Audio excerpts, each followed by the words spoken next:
식사하시고 난 다음에 지금 모습이거든요. 지금이 2시 51분인데 2시 15분경에 식사를 마치고 지금 양치질을 간단하게 하고 지금 식곤증이 오신지 지금 조르고 있는 그런 상황인데요. 울다가 조시다가 지금 그런 상황입니다. 식후에는 보통 30분 정도 이렇게 직립하거나 의자에 앉은 상태에서 있다가 30분이면 넘어서 눕힌다. 이게 지금 교과서적인 이야기인데요. 저 같은 경우는 최소한 30분이고 1시간 정도는 앉혀서 있게끔 한 다음에 침대에 눕힙니다. 그런데 이게 지금 제 원칙이지, 보통 노인들은 엉덩이뼈와 허리뼈가 안 좋아가지고 지탱하지를 못해요. 뭐 드릴 겁니? 뭐 드려? 수건? 어디, 뭐 어떻게?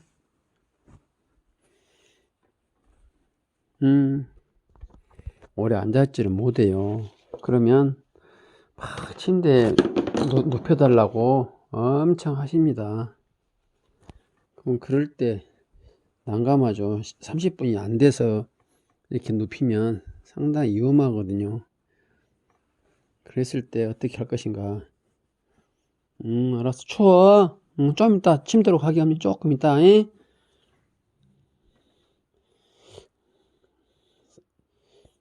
대의 원칙은 어찌됐든 간에 30분 이상은 앉아 있어야 됩니다.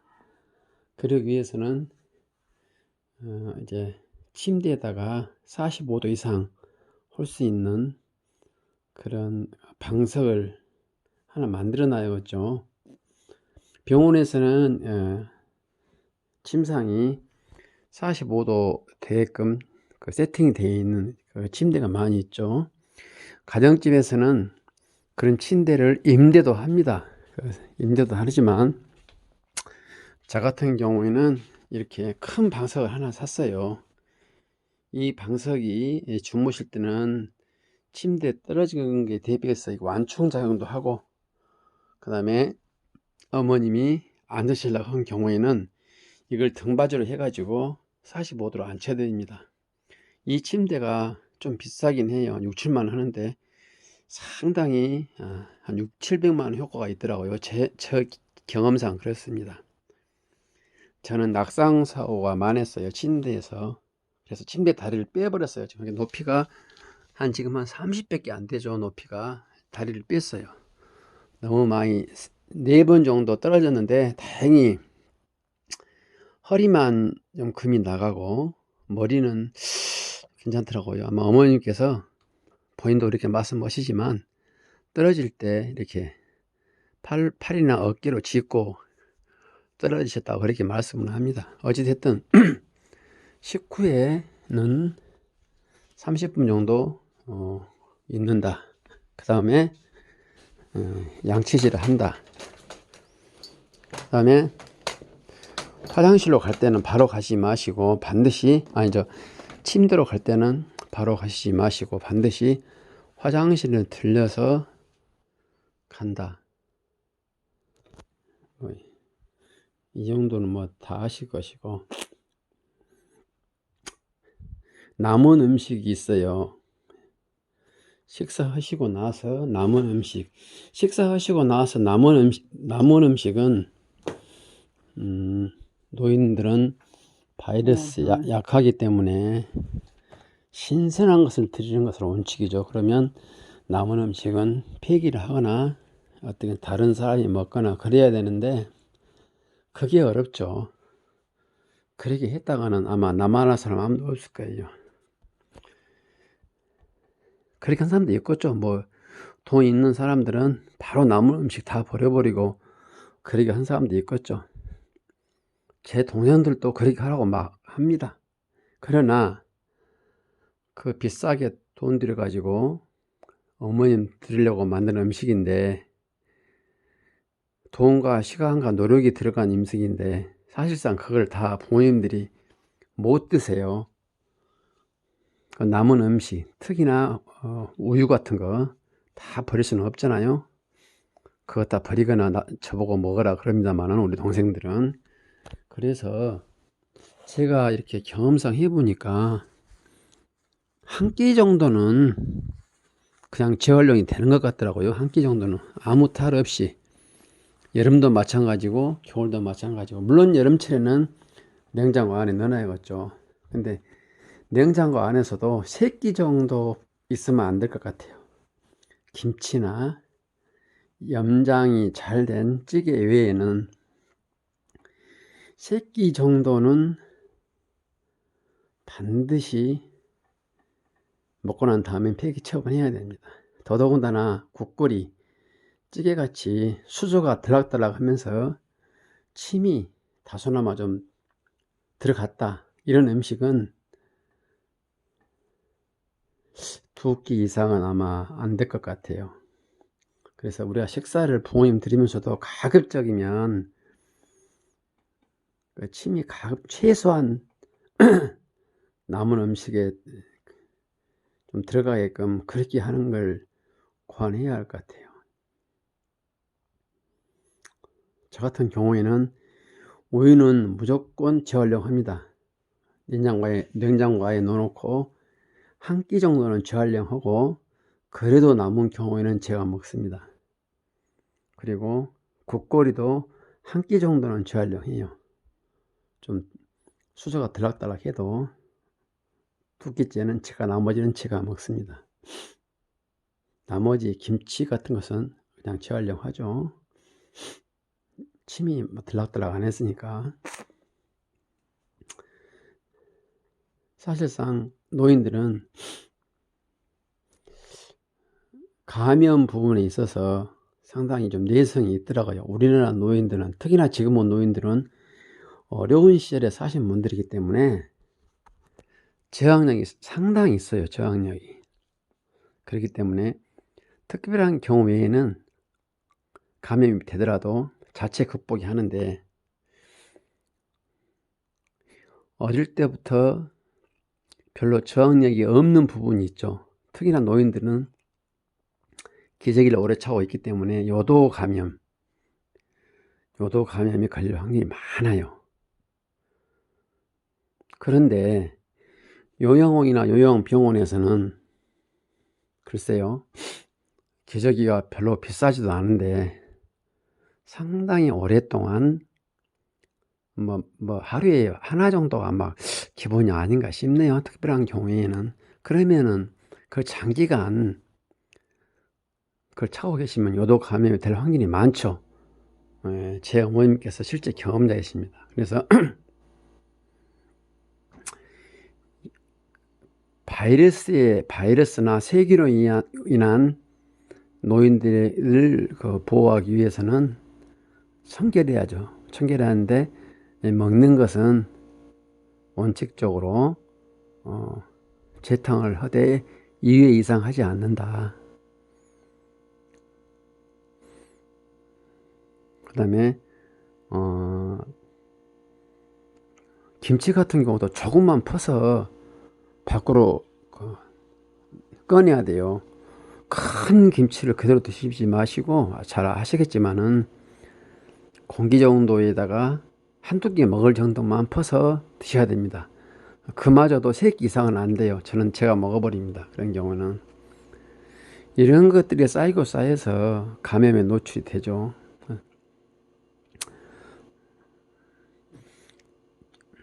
일단 식후에 그 남은 음식은 냉장고에 넣어서 보관하고 재탕 이상은 안 하는 게 좋겠다 하는 것이 제 생각이고요. 연관지어서 기저귀는 일일을 원칙으로 하되, 양이 많은 경우는 무조건 교체는 합니다. 무조건 교체해요. 소탐 대실이죠. 이렇게 저같이 가정요양 하신 분들은 기저귀 값도 무시 못할 거예요. 그렇지만은 제가 한번 그런 요도 감염 경험이 있기 때문에 어느 정도 조금 좀 무겁다, 원래 기저귀가 가볍잖아요. 근데 약간 무겁다 느낌이 된 경우가 있어요. 소변량이 많은 경우죠. 그럴 때는 교체합니다. 좀 아깝더라도. 이것을 대원칙으로 하셔야 돼요. 하다 보면 이 장기간 기저귀를 제공해야 되는데 비용 부담이 있어요. 근데 소탄 대신 해서는 안 되겠습니다. 그래서 저는 기저귀는 무조건 좀 무겁다, 감이 온다 그러면 교체를 하고, 또 가볍더라도 이 노인들은 대변을 찔끔찔끔 보는 경우가 있어요. 그게 조금 묻으면 저는 휴지로 닦아내 가지고 제어하려고 합니다. 근데 좀 많이 묻은 경우가 있어요. 그리고 닦아내도 너무 기저귀가 좀 지저분한 경우가 있어요. 그런 경우는 저는 부득이 교체를 합니다.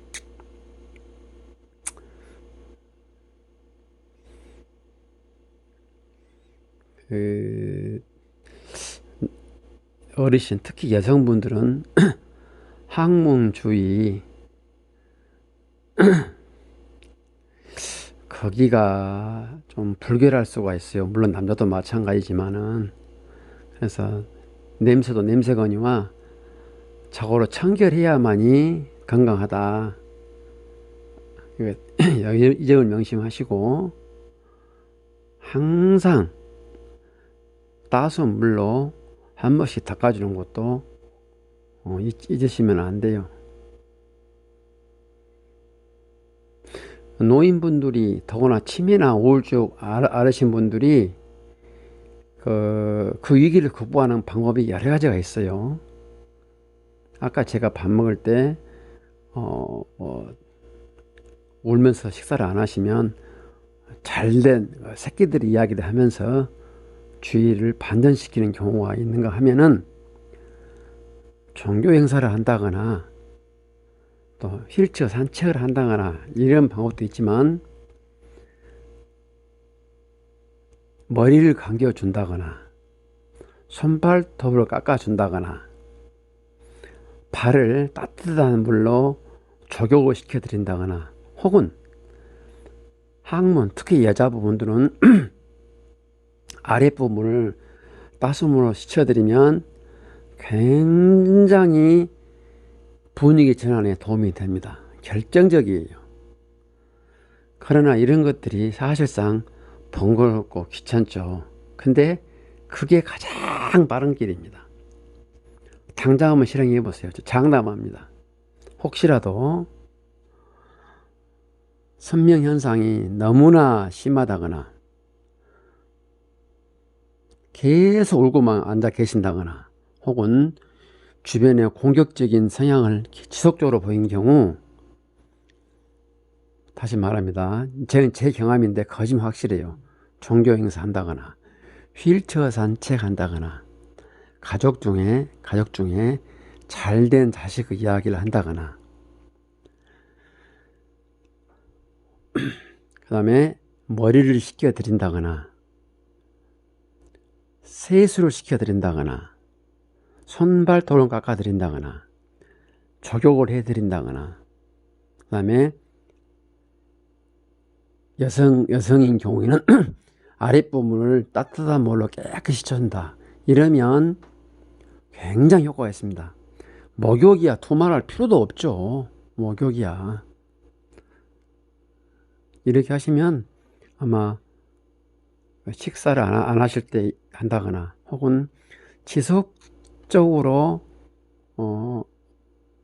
선명 현상이 막 심해가지고 도저히 일상생활이 어렵다, 이런 경우에는 이런 거 하시면 효과가 있어요. 기본적으로 노인분들도 인간인지라 육체적으로 힘들면 정신적으로도 편합니다. 그래서 휠체어 산책은 참 좋아요. 휠체어 산책하면 1시간 정도 허비되죠. 사실 목욕은 30분 정도 허비 안 돼요. 시간적으로는 그래요. 일은 좀 많죠, 목욕이. 근데 목욕은 효과가 탁월합니다, 효과가. 다만 안전사고 위험이 있죠. 손발을 사용하지 못하신 분들은 목욕이 굉장히 위험합니다.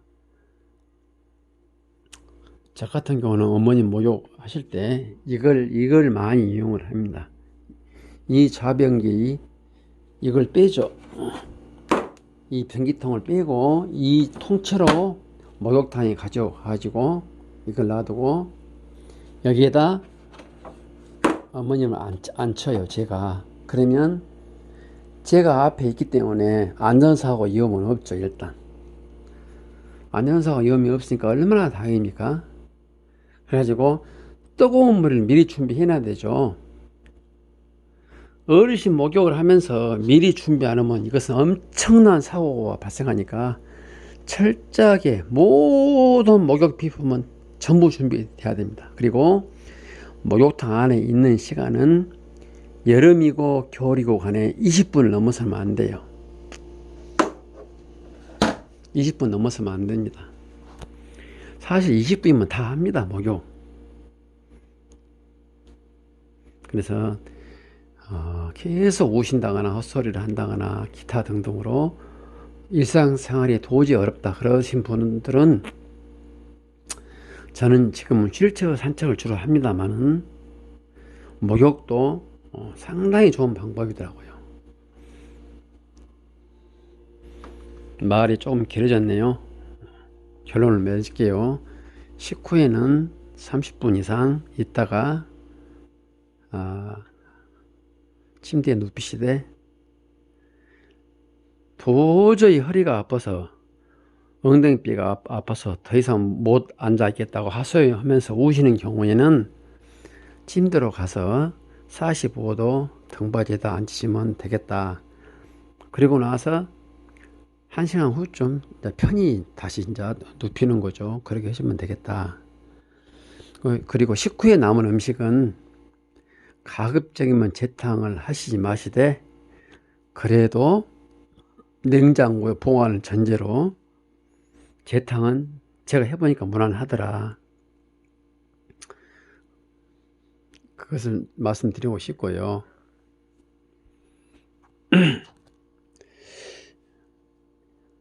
감염으로 인한 그런 어르신들에 대한 그 방어, 바이러스에 대한 방어는 진짜 철저히 하셔야 돼요. 우리가 철저히 하셔야 됩니다. 그 요양하신 분들이 이제 가장 제 어머니로 놓고 봐서는 요도 감염이 2번 있었어요. 2번. 그래서 저는 소변을 조금 본 경우는 저도 재탕하죠. 경제적인 부분은 무시할 수 없더라고요. 근데 약간 좀 양이 많다 그런 생각이 드는 경우에는 아깝지만 과감히 교체를 합니다. 그리고 또 이렇게 그 항문 근육이 발달하지 못해서 변이 가끔씩 묻어나오는 경우가 있어요. 그런 경우에는 또 특히나 그 기저귀 갈 때 힘을 쓰다 보니까 조금 나오는 것 같더라고요. 그런 경우에는 제가 휴지로 닦아내 가지고 재탕을 하는데 대변량이 조금 많다 혹은 적더라도 기저귀가 좀 지저분하다 그러면 그것도 좀 교체를 합니다. 요도 감염으로 인한 고열을 무시 못하겠더라고요. 식정도로 인한 것은 분들 자체가 많이 안 드시기 때문에 별로 없을 거예요. 그리고 전화되니까 재탕, 삼탕 하지 아마 여기를 보시는 분들은 거짓 재탕 안 할 거예요. 저는 재탕을 합니다. 우유나 국도 재탕을 해요. 재탕 이상은 안 합니다. 노인분들이 다른 노인분들도 많이 그러실 겁니다만은 화장실 가기 귀찮아서 물을 많이 안 드세요. 물을 많이 안 드시니까 오히려 요도 감염이 더 온 것 같더라고요. 물을 많이 줘야 됩니다. 근데 원래 저녁 식사 후에는 물을 주지 마라고 이렇게 원칙적으로 되어 있는데요. 저 같은 경우에는 제가 밤중에 좀 고생을 하더라도 물을 많이 드려요. 될 수 있는 대로 많이 드립니다. 소비를 많이 보게끔 하죠. 맹물을 잘 안 드세요, 제 어머님이. 그래서 저는 식사할 때 우유를 많이 들어요, 우유를. 물은 나중에 헹구는 정도로 드립니다. 하여튼 물은 어떻게 형태로든지 노인들이 안 드시려고 그래요. 왜 그런 거니? 허리 아프고 손발 아프고 무릎 아픈데 화장실 가기가 얼마나 힘드시겠어요. 그러니까 물을 안 드시는 거예요.